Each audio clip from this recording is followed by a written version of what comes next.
It's my absolute pleasure to introduce Anne Brewer. She's an inventor, she's an entrepreneur, she's a military spouse. As you heard, she's from Virginia Beach. She's created this unbelievable product, the Wallabox, and it's a device that keeps your, it's perfect. It keeps your mobile phone safe. There it is. I could tell you guys about it, and Anne, of course, can tell you about it, but I think the best thing is you've got to see it in action. So let me share my screen and turn up your volume, and you'll be able to hear about the Wallabox directly. Introducing the most innovative and durable mobile phone holder on the market, Wallabox. Now you can safely store and charge your phone anywhere. Removable double-sided tape sticks to most surfaces and won't damage them. Keep your family safe. Wherever there is clutter, mess, or it's not safe to put your phone down, Wallabox is there to conveniently keep your phone handy. It works great on speaker and doesn't cost a lot of dough. Really? Hey, that's a great spot for a Wallabox. You were saying, Karen? Once someone sees the ease, safety, and convenience of the Wallabox, they'll want one for themselves. The Wallabox allows you to charge your phone while keeping your desk free from clutter. You can easily see when you get a new text. You can use the Wallabox anywhere you want a safe, convenient place to keep your phone handy. Phones cost too much to let them get water damage or glass breakage from accidental drops and spills. Just peel and stick on your wall so your phone won't fall.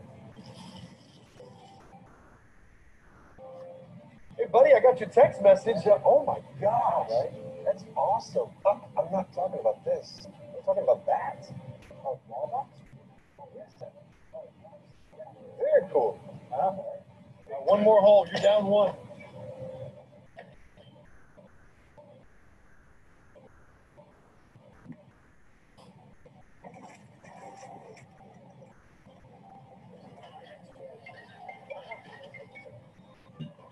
Wait, where's my phone?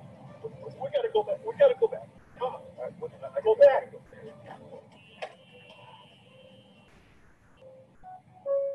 Wallabox, your mobile life protected.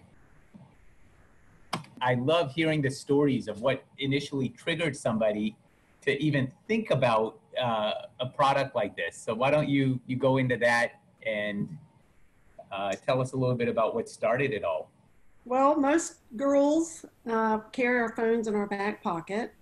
And I was at a concert, went into the Porta-John, and my phone fell out of my pocket to the floor. Lucky it didn't fall in.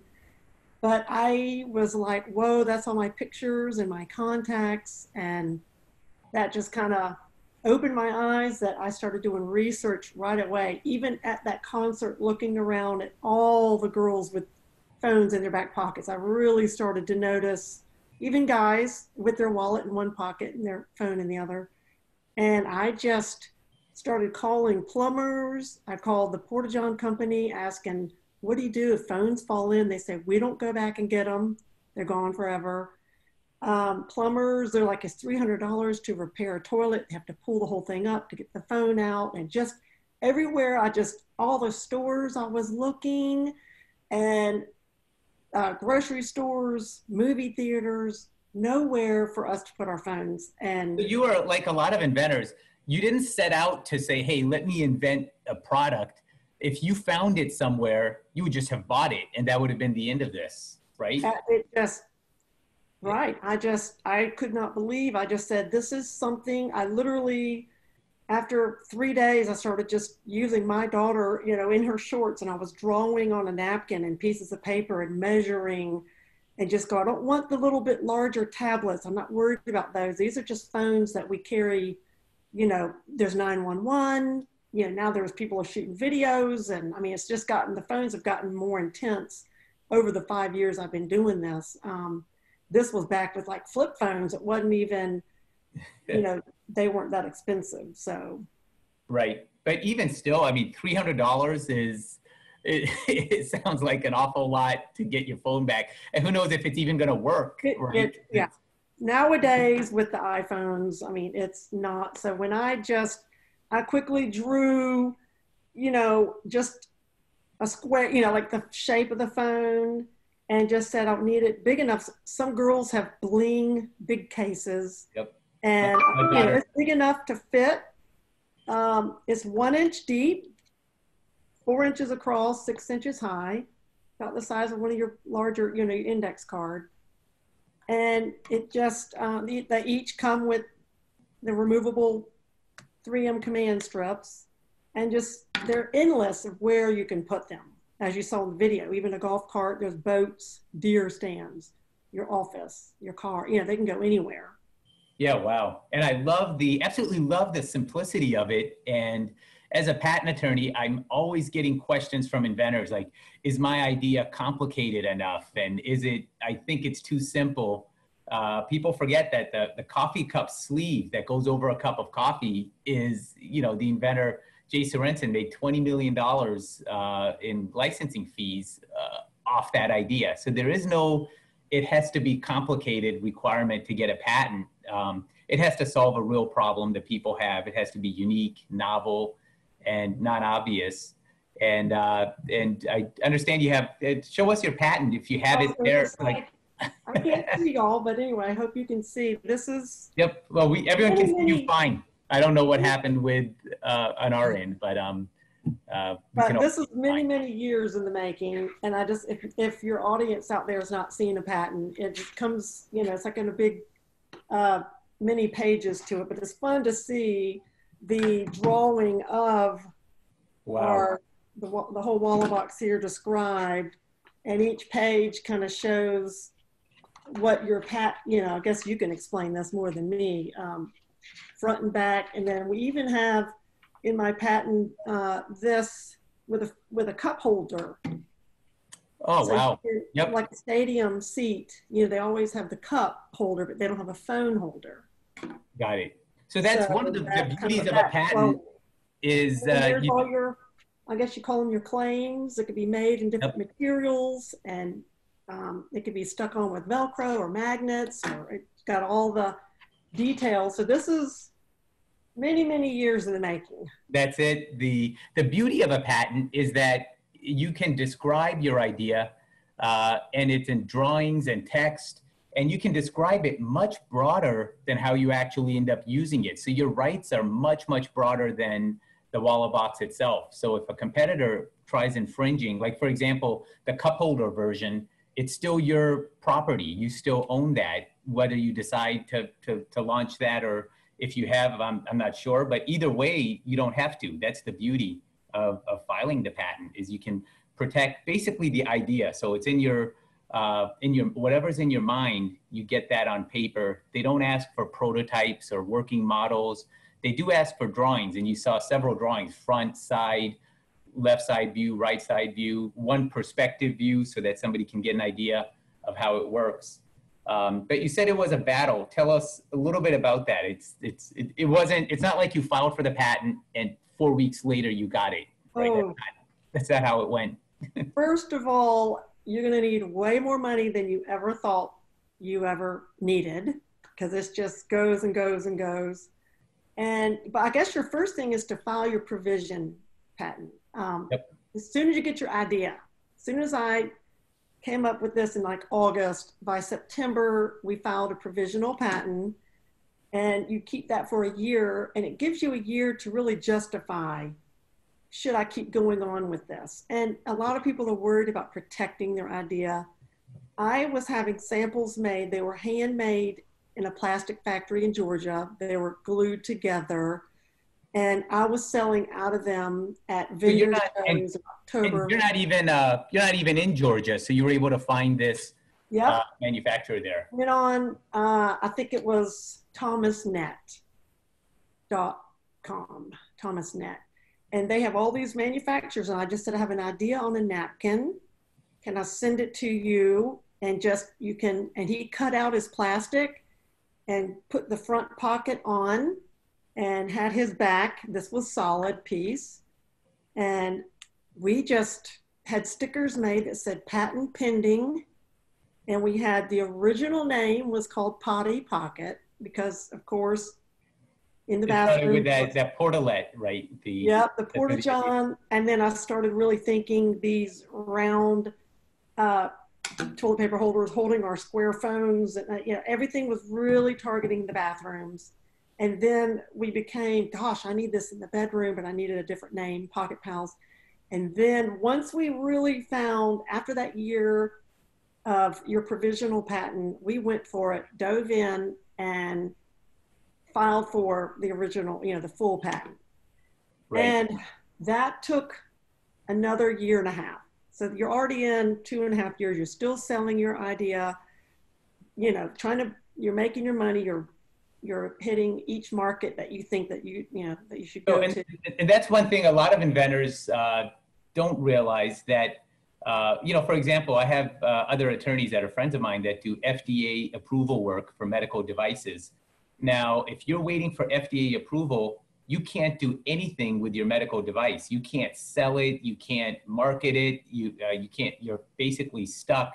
The beauty of the patent system is that during this entire year and a half, you're not being held back, right? You're able to start marketing. I'm still selling. At this point, I've joined an incubator through the university. I walked in and just said, hey, I'm just a local. I'm not a student, of course. But I have this idea, and they took me into a room and said, oh my goodness, you need you need a lawyer. You need to get, I mean, they were immediately helped me for the year, telling me where to go, what to do. And I advise that. They also hook you up with business, you know, mentors, people that are way more experienced. I'm just military spouse, been home raising 3 kids, you know, came up with this idea, and they guided me, just go this direction, do this. And after a year and a half of that, so it was probably 2.5, almost 3 years into the whole phone holder business that I was like creating, we got our patent, but it wasn't exactly what we wanted. The person that did it, he kind of added a lid. He added some other things to the product that we didn't ask for. So we kind of sat on it for 6 months and just said, what should we do? And the attorney just said, let's go back in. We want to get what we asked for, a box on a wall where you could put a charging, you know, can charge, and let's go for what we asked for originally. Oh, so I didn't catch that. So that feature, the bottom is open, so it doesn't impact, if you have a plug like underneath, you can be charging the entire time. Yeah, so maybe in that video you saw the little girl beside her bed, she had the charging cord coming out the bottom, and then also the girl at the desk. You know, you can charge it, put it in it, and you can get your text, you can still talk, you know, this is the biggest, now our biggest thing, as we've learned, is that people are falling asleep with their phone while it's like charging under their pillow, and this can catch fire. So that's what started our whole new, we're really targeting colleges and college dorm rooms. There's been some incidents in a lot of the kids' bedrooms. It's all over, just Google, you know, phone catching fire. So I remember reading something about that sleeping with your phone under your pillow, someone said it's akin to leaving your stove on. Yes. So you know, this gets hot. So this with the air, so now that we have this open back and these whole, you know, this down here, it is very open, so you can charge your phone safely beside the bed. And that's who we're now, you know, I've been in every direction there is, bathrooms, bedrooms, kitchens, I mean, everywhere. But that is pretty scary when that started coming out. Wow. So one of the things that I want to go back a little bit back to the beginning stages, because sometimes what happens with an inventor is they realize a problem, but they're worried that it's just them. You know, it's like, hey, maybe I'm just paranoid, or I'm anal, or I'm just such a unique snowflake that I'm the only person that has this issue. At which point did you realize that, you know what, this is not just me, this is widespread? As soon as I started telling friends, and I know some people are afraid, I don't want to share my idea, that's going to get stolen. As soon as you file, it's called first to file your provisional patent. You have a year. And I did that within weeks of inventing this and getting samples made. And I ordered 1,000 samples from the little factory in Georgia. We had stickers made that had the word either Potty Pocket or Pocket Pals. That was the name, the original name. And we had patent pending. So we just started going to little vendor shows, and I had a big spinner rack, and I had all the little colors, purples and greens and blacks and grays. People were buying 5, 6, 7 at a time. Wow. And the most I've sold to a couple different people, but And these are complete, this is not your friends and family. This is like complete strangers, right? This is strangers wow. at, little vendor shows, Christmas shows. And I would just stand, and show the idea and say, hey, your phone. And they are still using those original ones. I'll bump into people, or they'll send me a quick text, a picture, and say, this is still on our boat. This is still in our car. They've had them 3 years, 4 years, 5 years. And people, they would buy, the most I've sold is 10 at a time. They would walk out with their arms. They'd have every color and every design, and they would buy 10 at a time. And they were going to put them in all their cars, give them all the kids' bedrooms. And you can easily have 10 in your house. We must have 10 in our house, at least. Yeah. And you have your phone everywhere you go. And then you just have your little routine of, okay, it's in the kitchen, or it's beside the bed, or it's in the bathroom. You just know. So that's how I knew. I just kept like, wow, these people. So then that's when I said, I've got to get more made, like larger volume than this little factory could do. So we had a mold made, and that's the big decision, and had them made in China. So now this is the whole version of with the injected mold. And we ordered 5,000. And by then I met a distributor, and they bought all I had because they were selling them, and they're all the different channels of distribution. However, they were selling them. And I was like, oh my goodness. And as a military spouse, and of course, USA, big in my heart, we brought the mold over from China. It's now back in Georgia at a plastics manufacturer, and these are now made in USA. Okay, wow, amazing. And that one's black, but you say you have them in multiple colors. Yeah, so here's white, because a lot of everyone's walls are white, right? Gray, and we have a hot pink that's just fun for the kids' rooms. Mm-hmm. And are you getting sales in, you think it's used in college dorms? And yes, we just shipped 2,000 black and gray to a collegiate distribution. They service 900 colleges. So we kind of did a little test order, and they're selling them through their channels of, distributions. We're in we've been in catalogs. So not really just because it's just me. I have bootstrapped this whole thing and couldn't have done it without my family, my husband, my poor retired Marine. That's, but we're, it's exciting. It's fun to say, here for me to see. I don't know if you can see, but there's the little logo embossed. Oh yeah, no, perfect. Hold it right up to the camera, and then I cannot see you guys. But. Oh yeah, we see it. We see it. So it's not a sticker anymore. No, we're actually, it is embossed in there, yep. Which I love. And then now we're having them put the patent number and the Made in USA in here. So we don't have to put this sticker.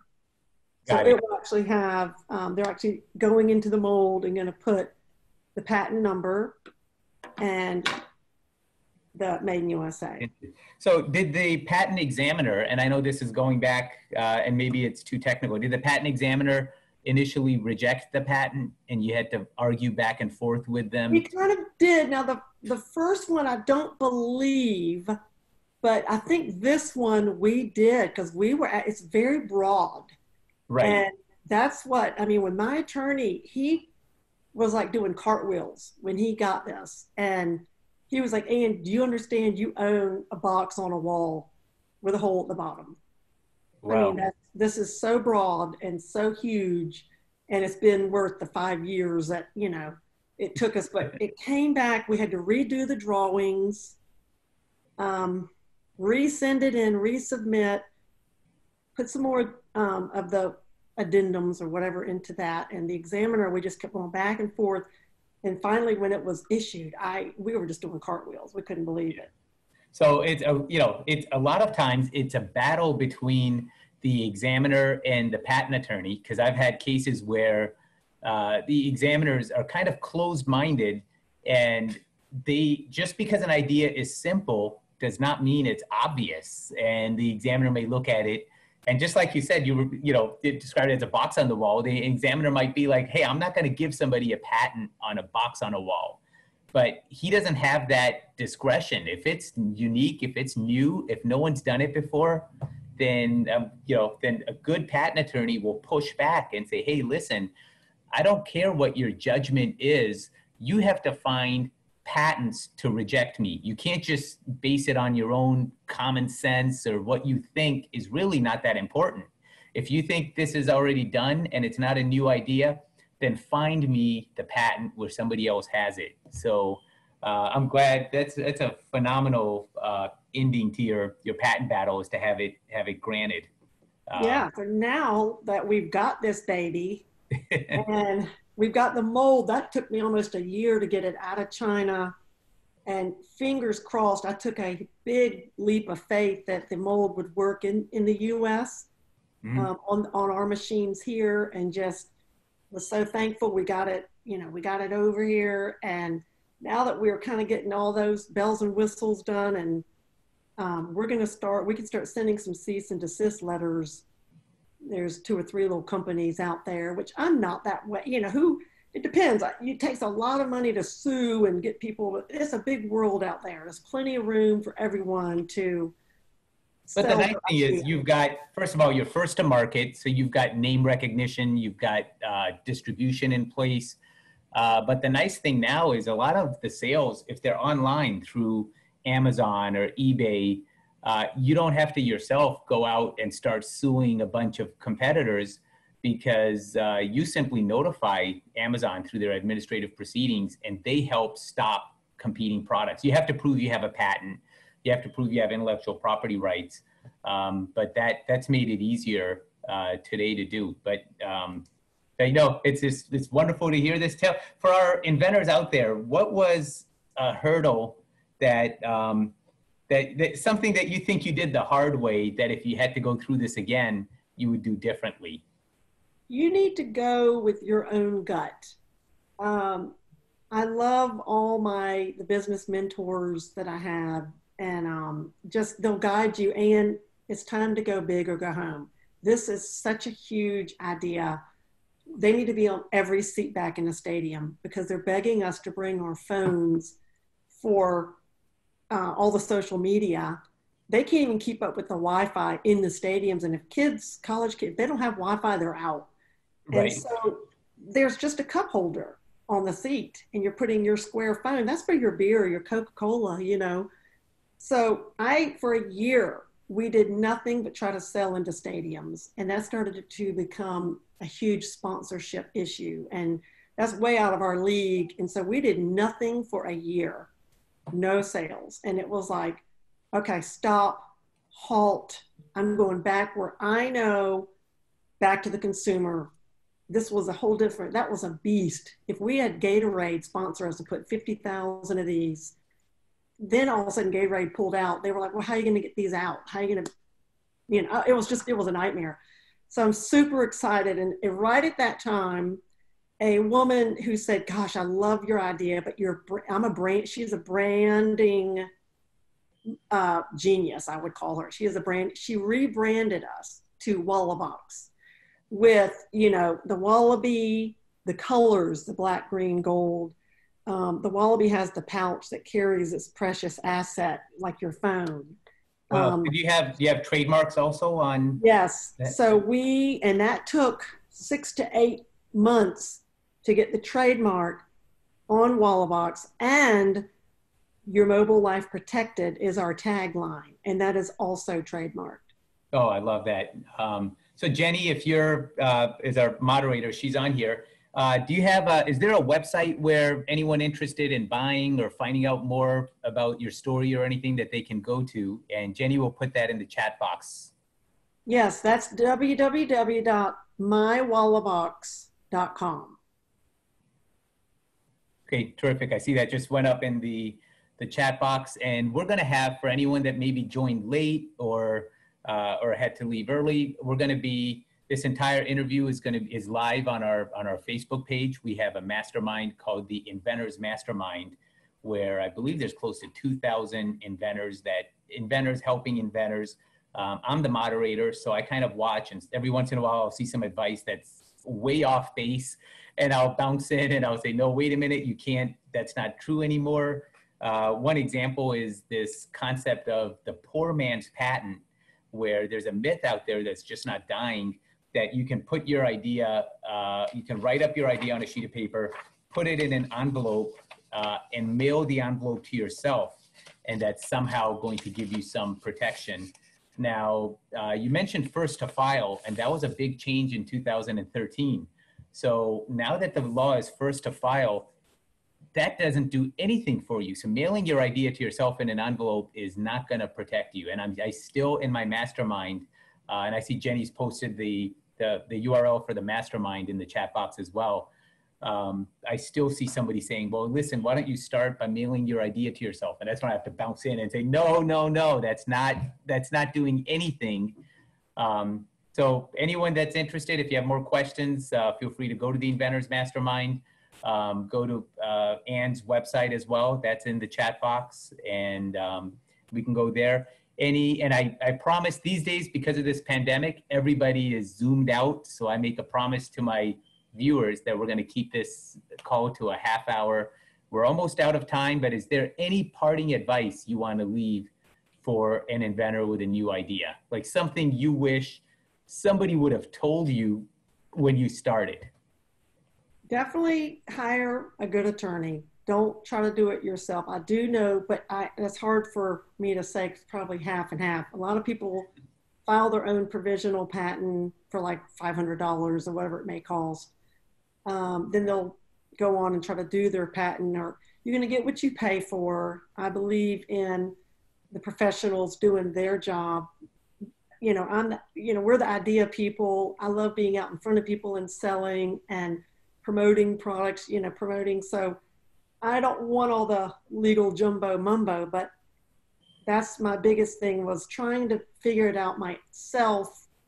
But my biggest thing is get a good attorney that is good with the IP and understands your product, and to see if it's, definitely do your due diligence to see if it's worth it. Like, are there other items out there? Is yours an improvement to it? Which it can be, that's fine. Right. There's plenty of room for everyone out there in the world. It's a big world out there.